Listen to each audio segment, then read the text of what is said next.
de façon équitable et que chacun remplisse ses devoirs avec responsabilité et avec conscience.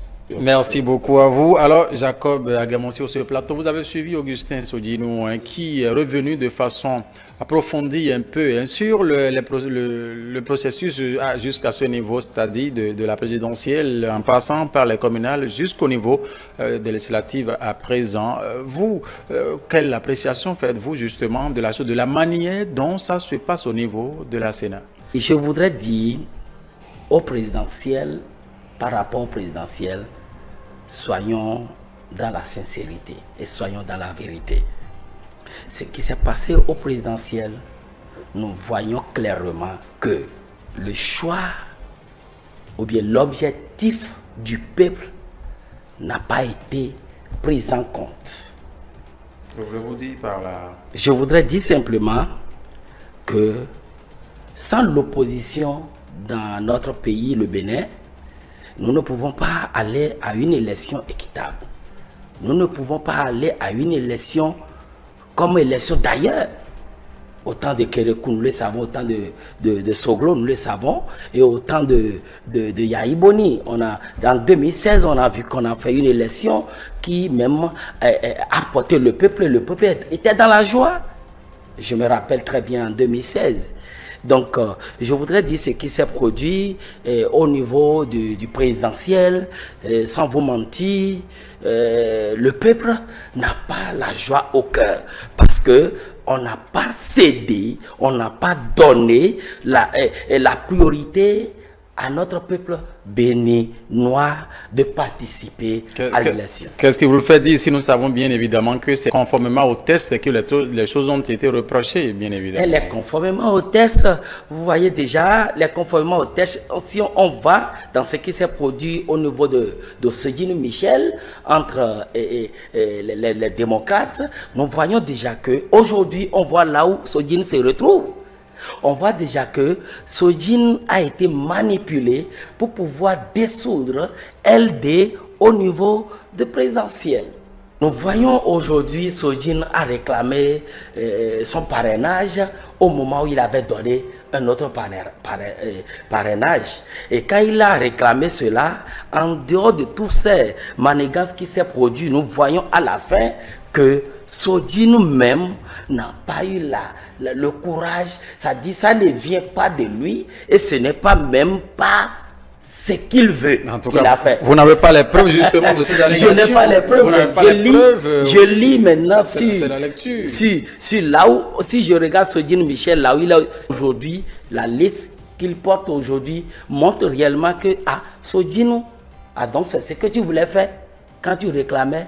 Après avoir donné ton parrainage, tu réclamais encore d'autres parrainages. En tout cas, la question de Sodinou a été déjà évacuée. Ici, nous sommes au niveau de législative. C'est la lecture justement parce que vous savez bien parce que Sodinou est devenu candidat sur la liste, comme tu le sais déjà, c'est pas moi qui va le dire. Oui, évidemment. La question aujourd'hui est celle de savoir la transparence, la manière, en tout cas la rigueur qui caractérise aujourd'hui la Commission électorale nationale autonome. Sénat vis-à-vis des dossiers. Je vais vous parler de Sénat. Si on prend Sénat, sans vous mentir, actuellement, dans notre Sénat d'aujourd'hui, il y a UPR, il y a BR. Mais dis-moi, est-ce qu'il y a LD? C'est-à-dire? Quand on prend le président et ce qui le suit jusqu'en bas, normalement, il devait avoir au moins les mouvances et les opposants insérés, même au cours constitutionnel aussi. Ça doit être comme ça pour que chacun participe à la décision. Mais aujourd'hui, on a compris que les institutions sont dans la main de la mouvance et on voit clairement ce qui se passe et là où nous sommes en train d'aller. Voilà. Est-ce que c'est bien que la Sénat ne soit pas, si nous allons rester peut-être, sur votre déclaration ici sur le plateau, cela n'a pas empêché justement au parti, les démocrates, maintenant, lorsqu'il s'agit bien évidemment de la liste pour les législatives, en tout cas de dire ce qui est de droit, puisqu'ils ont compris qu'en matière de complétude, justement, tout est au point et que les démocrates également passent à l'étape prochaine. Mais je parle de la présidentielle. Je parlais de la présidentielle. Nous avons déjà quitté la présidentielle pour le communal. Nous sommes au niveau de maintenant, vous m'avez introduit dans ces deux compétitions qui est présidentielle et communale. C'est pour dire que nous avons déjà passé sur cette étape et actuellement nous sommes au niveau des législatives. Okay. Avant d'arriver aux législatives, je prends communal. D'accord, allez-y. Communal, c'est qui s'est produit, sans vous mentir, et nous sommes dans un pays que tout le monde entier acclamait le Bénin. Mais aujourd'hui, si nous voyons notre communal, là où on a dit à LD, vos dossiers n'est pas prêt, il vous manque quitus, il vous manque patati patata, en ce même temps, il manquait aussi des dossiers.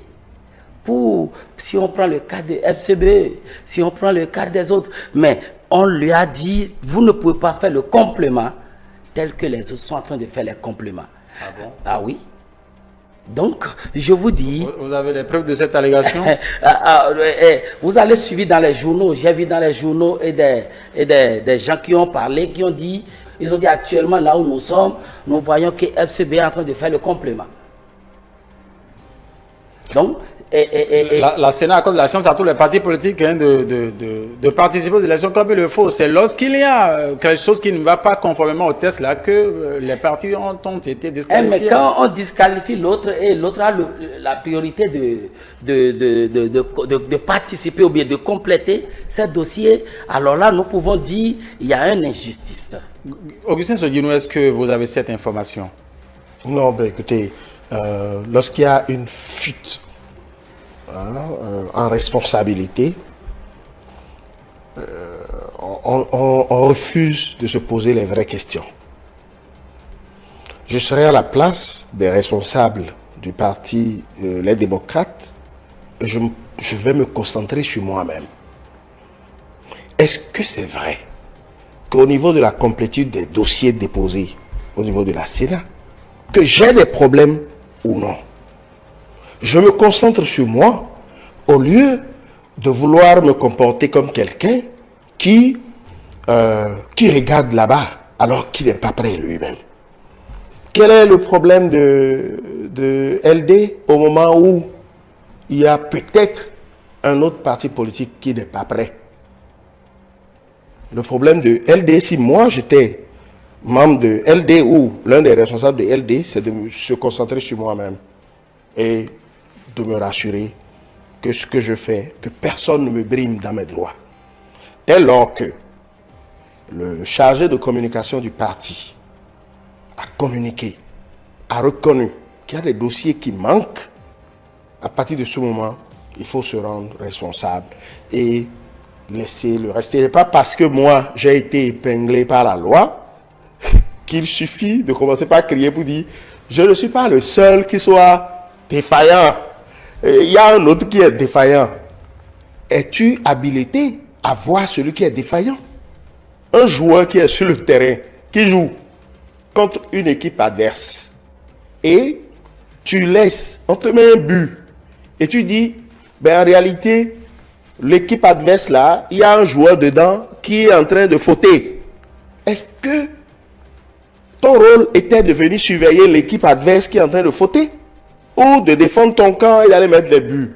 Il faut qu'on sache, lorsque nous sommes des responsables, qu'on sache réellement ce qui nous incombe en responsabilité. Et on ne perd pas le temps à s'occuper du reste. Parce que moi, je pense que toutes ces déclarations ressemblent un peu à tout ce que les responsables au niveau du parti, les démocrates, ont fait jusqu'à aujourd'hui. De l'amalgame, de la désinformation. Pas exactement ce qui se passe. Parce que même jusqu'à devant la Cour suprême, ils ont montré à quel point ils sont suffisamment sérieux. Je vais vous dire ceci. C'est mon temps de prise de parole. Vous avez dit quelque chose tout à l'heure qui m'a impressionné. C'est mon temps de prise de parole. Vous aurez le temps de réagir sur ça. Même jusqu'à aller devant la Cour suprême. Quand le juge réclamait au